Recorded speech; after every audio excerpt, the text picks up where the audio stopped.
Today on Eagle Nation News, we take a look back at prom season and what one company is doing to take off some stress for upcoming dances. Anna Kathleen Johnson looks at a student that has to manage Tourette's in his everyday life. And Lauren Womack will be in studio with your Talent Talk. Eagle Nation News starts right now.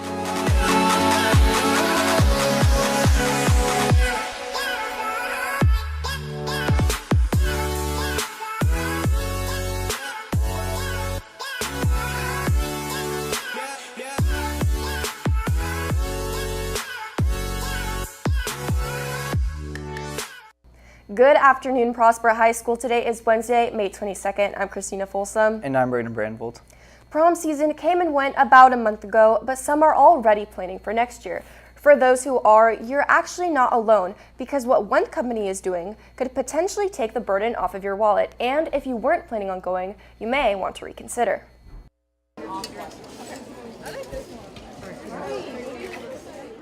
From a young age, some girls fantasize about the day they finally get to pick out the perfect prom dress. However, with the extreme cost of the one-night event, this might not be an option for some. Prom Closet is a non-profit company founded 11 years ago, dedicated to collecting donated prom dresses to give away to girls who can't afford them for no cost.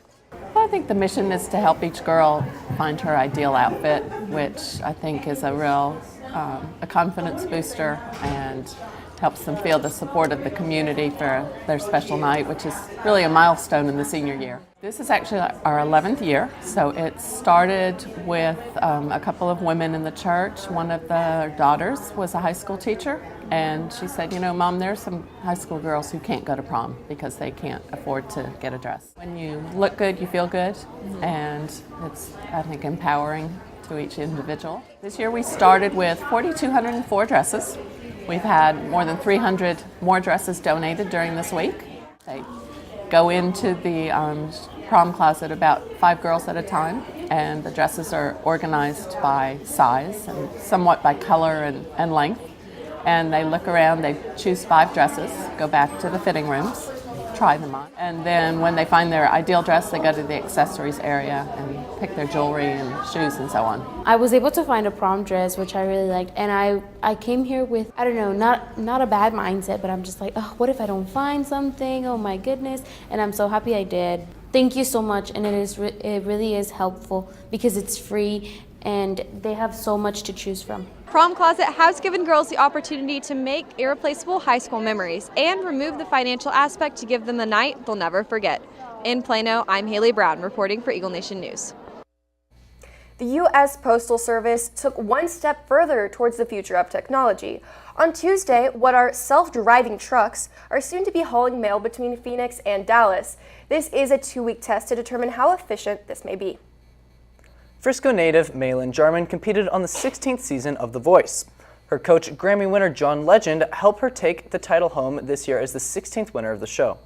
Although Malin has a hearing disorder which has caused her to be deaf in one ear, she does not let this stop her from achieving her dreams, and she will continue to sing for the rest of her life. Now we send it over to Lauren Womack with breaking news on Avengers End Game.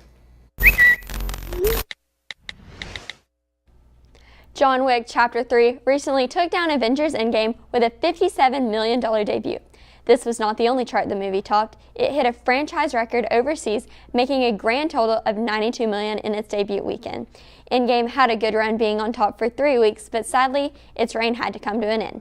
Staying with the theme of movies, specifically Avengers Endgame, and its leading actress Scarlett Johansson, who plays Black Widow, recently announced she will be getting married to SNL co-host Colin Jost.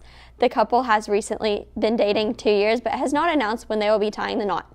Let us know your thoughts about when the couple will get married and if John Wick 3 is better than Endgame on our Twitter at Eagle Nation News. Thanks, and back to you guys at the desk. Thank you, Lauren. Summer is so close, I can almost taste it. Well, I said almost. I don't know how I'd like a sunburn on my tongue. Coming up, Monsoon Moss will be in studio with your fast forecast.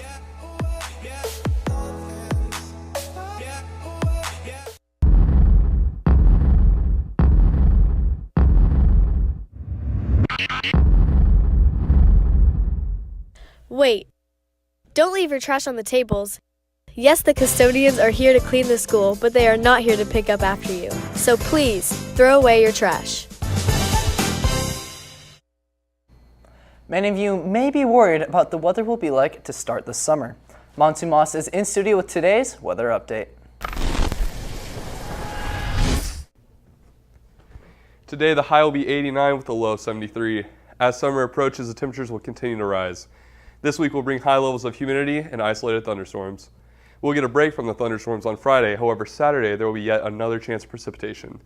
And if you're planning on throwing a pool party at some point this week, you might want to reschedule for next week.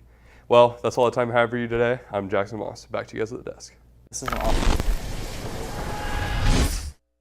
One student in Prosper ISD struggles with a speech disorder known as Tourette's. Anna Kathleen Johnson looks into how this affects the student's daily life and how the student cooperates with PHS teachers. Many people are quick to judge when they see behavior that is different from what they consider normal. Reeves Lowe battles this challenge every day. I went to school and they asked what I was doing. Usually I'm like, I have no idea. I had no explanation for it. For years, it remained a mystery as to why Reeves would do these things. My mom's a therapist, so she knew I had some sort of tic disorder. It wasn't until Reeves was 12 years old that he was diagnosed with Tourette's syndrome. Tourette's syndrome is a neurological body movement which can be physical or vocal. I mean, it was kind of weird, but it explained a lot of stuff because like he was already having tics and stuff. So it was kind of relieving because we knew how to help him. Tourette's affects people all around the world, but most cases go unreported due to the lack of knowledge about the syndrome. Basically, people who come in will just do clinical interview, and based on observation and what they're reporting, we would normally diagnose them with the syndrome. Not everyone quite understands the steps necessary to combat the tendencies of Tourette's syndrome. You can't control it. It's kind of like when you need to sneeze. When you're like partially through and you're about to sneeze, you can't stop it. That's the feeling that builds up in your chest. But now that I know, I can tell them I have Tourette's and look it up and show them exactly what it is. But before, it really messed with me and it like bothered me. Just don't like judge them immediately and, remember that it might not be in their control. Something that you can't control.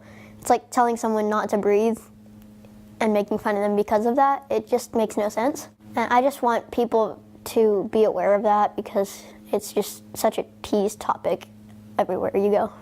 Reporting for Eagle Nation News, I'm Julia Bizion. Prosper. With your sports update, we send it over to Maggie Hale. With only 105 days left until the start of the NFL season, we have started to see the repercussions of this year's draft. There are 3 new Cowboys that have caught the attention of the coaches during this offseason. Randall Cobb, Tony Pollard, and John Vay Johnson are going to be 3 forces to be reckoned with this year. Cobb, former Green Bay Packers wide receiver, has seamlessly fit into Cole Beasley's shoes and immediately bonded with Dak Prescott. Not only has running back Pollard been impressive to the coaches, he has also impressed star running back Ezekiel Elliott.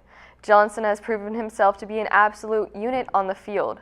With this new mixture of pure athleticism and returning players like Elliott and Prescott, this next season is looking up for the Cowboys. If you want to hear more sports like this, be sure to tune into Game Time every Friday or check out our website at eaglenation.net to watch previous episodes. Back to you guys at the desk. Thank you, Maggie. Unfortunately, that's all the time we have for you today. For Eagle Nation News, I'm Brayden Brandvold. And I'm Christina Folsom. Live long and prosper.